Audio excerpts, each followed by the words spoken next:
tá? A gente vai entender quais são as frutas que mais são calóricas, as ideais para serem consumidas numa alimentação menos calórica. E quem nos ajuda é a nutricionista clínica com foco em reeducação alimentar e coaching de emagrecimento, Adriane Marcon. Adriane, seja bem-vinda, como vai você?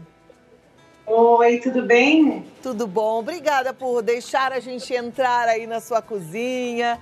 E que bom a gente poder aprender sobre frutas, né? Vamos lá. A gente tem a sensação de que se é fruta a gente pode à vontade, não é bem assim? Não, não é bem assim, né? Na verdade, eu quero agradecer, o prazer é todo meu. E falando um pouquinho das frutas de um modo geral, as frutas não deixam de ser carboidratos, né?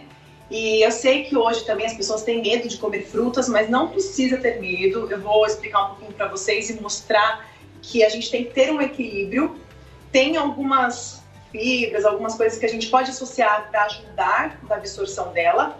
E tem sim também algumas frutas que têm mais carboidrato e outras menos. Então eu vou falar um pouquinho aqui que eu já separei para vocês. Ok, então vamos começar, queremos aprender. Ó, eu separei mais ou menos esses pratos aqui de trás, eles são os que têm um menor índice glicêmico. O que é isso? O índice glicêmico é a absorção, a velocidade que o açúcar vai ser absorvido na sua corrente sanguínea. Então, toda vez que a gente fala um alimento de alto índice glicêmico, é quando ele se transforma rapidamente em glicose no seu sangue, e aí a gente tem que produzir muita insulina, né, para pegar essa glicose e colocar dentro das células. Então, toda vez que a gente fala isso, que tem muito nas frutas, significa isso. Então, um diabético, uma pessoa que quer controlar o peso, precisa se atentar no índice e na carga glicêmica das frutas. Essas frutas aqui de trás, o abacate, morango, as frutas vermelhas de um modo geral, kiwi, pêssego, pera, são frutas com índice glicêmico menor. A pera, por exemplo, todas têm açúcar, né? Mas a pera, por exemplo, tem muita água na sua composição, muitas fibras. Então, isso faz com que ela seja absorvida de uma forma mais lenta, mais gradual, não dando tanto esse pico de insulina. Ou seja, numa dieta restritiva, uma dieta hipocalórica, essas frutas estariam liberadas? Ou também não? A gente precisa saber fazer boas escolhas e comer com moderação? Na verdade, eu falo assim, tudo, de um modo geral, a gente tem que ter equilíbrio e controle. Não é porque a pera, o kiwi tem um índice glicêmico menor que a gente pode comer 4, 5 no dia. Não, a gente também tem que fazer um controle. Então, eu sempre estipulo assim, vamos supor uma média de 3 porções de frutas a 4 ao longo do dia. Depende se a pessoa é sedentária ou não, né? Mas vamos estipular umas 3 por dia. Significa que eu não vou comer as 3 no mesmo horário, né? Então, eu vou comer, por exemplo, um kiwi de manhã, aí de tarde eu vou comer um pouquinho de morango, entendeu? A gente vai fazer essas combinações. E outra coisa que é muito importante é a gente evitar comer as frutas sozinhas. O que a gente faz? Eu até deixei aqui separado para mostrar para vocês. Acrescenta fibras, porque as fibras ajudam a diminuir a absorção, mesmo que sejam as que têm pouco carboidrato. É sempre bom acrescentar, ajuda no intestino, melhora a nossa saúde. Então, mal não faz, elas quase não têm sabor. É para agregar valor nutricional e ajudar nessa absorção. Linhaça, por exemplo, é uma ótima opção. A gente tem também farelo de aveia, a gente tem iogurte, a gente tem oleaginosas, castanhas. Sempre acrescenta alguma coisa junto com elas. Tá joia. O abacate, a gente durante muito tempo viu como vilão, né? Ai, abacate é muita gordura, abacate engorda muito. E atualmente a gente tem visto, principalmente as pessoas, hoje em dia com a rede social, tá todo mundo muito informado, né? Então a gente vê algumas pessoas que fazem ali aquela propaganda do fit, né? Comendo, consumindo abacate. Abacate é uma fruta que tem pouco carboidrato. Qual que é a maior quantidade nutricional do abacate? É o quê? Carboidrato, óleo? Então, é ótimo falar do abacate mesmo, porque assim, ele é uma fruta muito boa, ele é rico em gordura boa, ele quase não tem carboidrato. Então, para quem tá no controle de peso, né, as pessoas têm medo porque ele é calórico, só que as calorias dele, a maior parte é de gordura boa, uma gordura que o nosso corpo usa para a produção de hormônios, para dar energia. Ele não vai ser estocado como gordura. claro, você não vai comer o abacate inteiro, né? Então a gente tem que fazer essas combinações. Mas ele é uma fruta muito boa para quem está fazendo uma alimentação de baixo índice glicêmico, com pouco carboidrato. Então é uma excelente opção. É verdade que se a gente, por exemplo, trocar o jantar por uma metade de um abacate, a gente consegue perder aquela gordura abdominal? Na verdade, eu falo que assim, a gente não deve substituir as principais refeições, né? Então, por exemplo, o abacate ele é uma ótima opção para uma ceia, para um lanche da tarde, sempre associando com iogurte, com castanhas, com alguma outra fonte de algum outro grupo alimentar. Agora, o jantar é muito importante a gente consumir uma proteína, legumes, que tem as vitaminas e os minerais, porque o abacate ele vai ter a gordura boa, ele não vai ter tudo que você precisa na refeição. Então, eu indico mais assim para um lanchinho, uma refeição intermediária. Ok. Vamos continuar, então. A gente já viu os que são bonzinhos, que têm um baixo índice glicêmico. Agora, você deixou aí pra frente alguns que eu acho que todo mundo ama, né? Melancia no verão é o que há, né? Um mamãozinho de manhã eu também não dispenso. E aí, esses são perigosos? Olha, antes eu quero ressaltar assim, não significa que a gente não possa comer, pelo contrário, eu sempre passo na alimentação das minhas pacientes, mas a gente tem que entender o conceito de um modo geral. Então, por exemplo, se eu comer um pouquinho do mamão de manhã, eu não vou comer depois nas outras refeições a melancia, depois a laranja, depois a banana.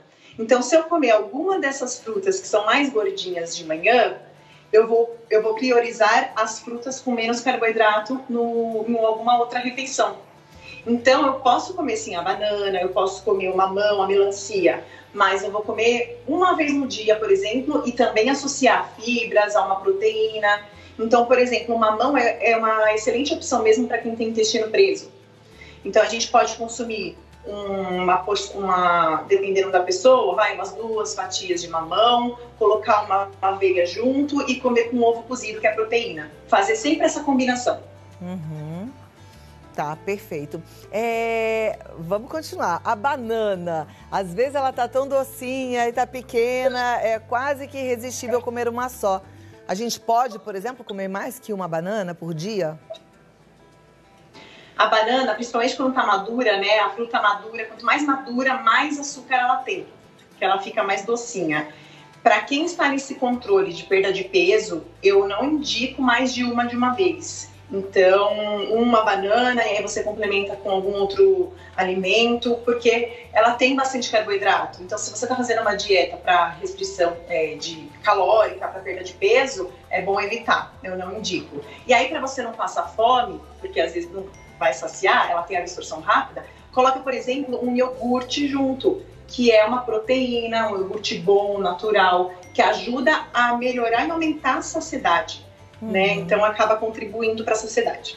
Tá joia. Agora eu tenho uma dúvida sobre a manga, né? A manga é uma fruta bem doce, ela é bem saborosa.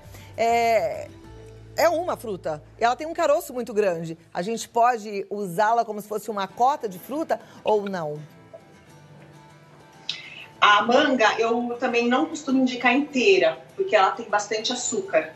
Então, por exemplo, umas 2 fatias de manga. E aí você também coloca alguma coisa para contribuir, porque ela tem bastante açúcar. Outra coisa que é muito importante a gente falar é das combinações e de suco, né? Então, por exemplo, para eu fazer um suco de laranja, eu não vou colocar uma fruta, uma laranja. Eu vou colocar umas 5, 6 laranjas e vou espremer aquela laranja. Só vai sobrar o açúcar dela, as fibras mesmo que estão no bagaço, não vai junto. Então, além de ter muito mais açúcar, a quantidade é de 6, 7, como se você comesse 6 laranjas de uma vez. Então, a gente tem que se atentar muito também nisso. Tá joia. Eu vou te pedir 2 minutinhos e eu volto pra gente tirar outras dúvidas, porque tem muitos mitos por aí. E a gente faz uma brincadeira de mito ou verdade já já. Combinado?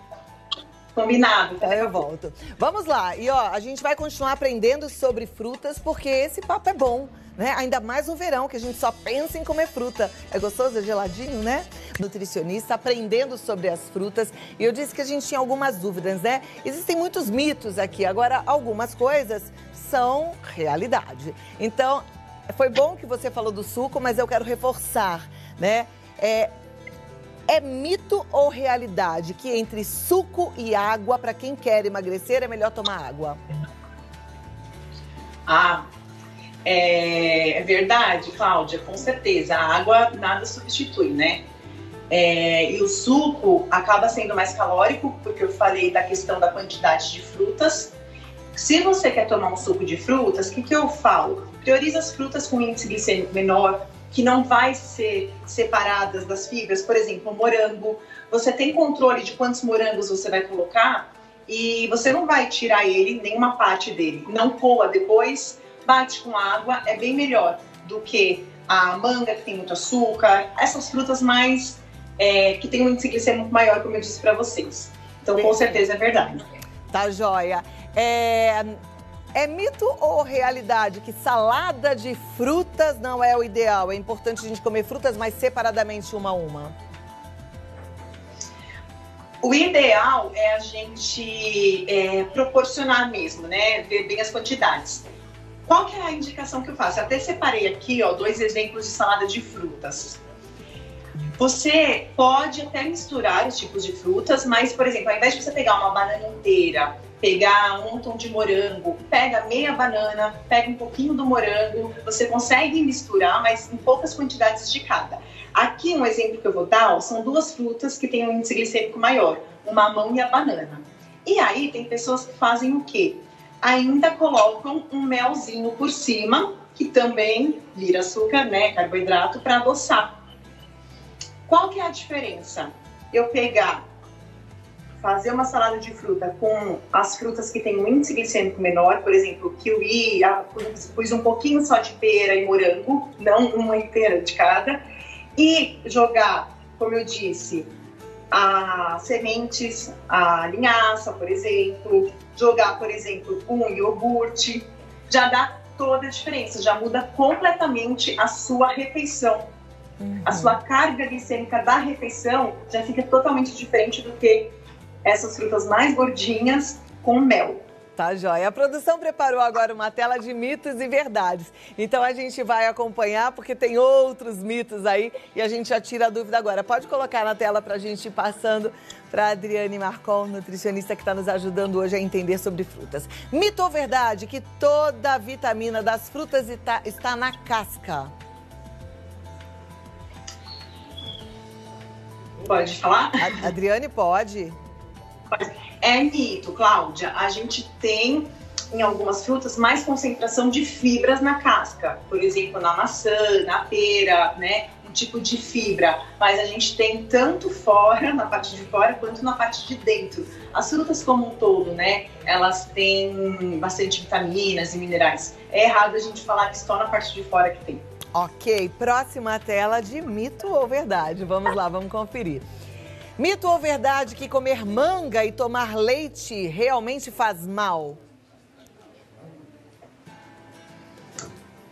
É mito porque a gente não tem nenhum estudo que comprove isso, né? As pessoas antigamente falavam que dava um efeito rebote, que você se sentia mal, mas eu nunca vi assim, nenhum estudo que comprovasse essa hipótese. Então, eu não afirmo por conta disso. É mito, tá ok. Próxima tela, então, vamos conferir. Mito ou verdade que a laranja é a melhor fonte de vitamina C? A laranja tem bastante vitamina C, mas a gente tem outras fontes também. E muitas vezes, por exemplo, se você vai fazer um suco de laranja, você pega muito mais você deixa um pouco as vitaminas de lado e você pega muito mais o açúcar. Então vai depender de como que você vai tomar.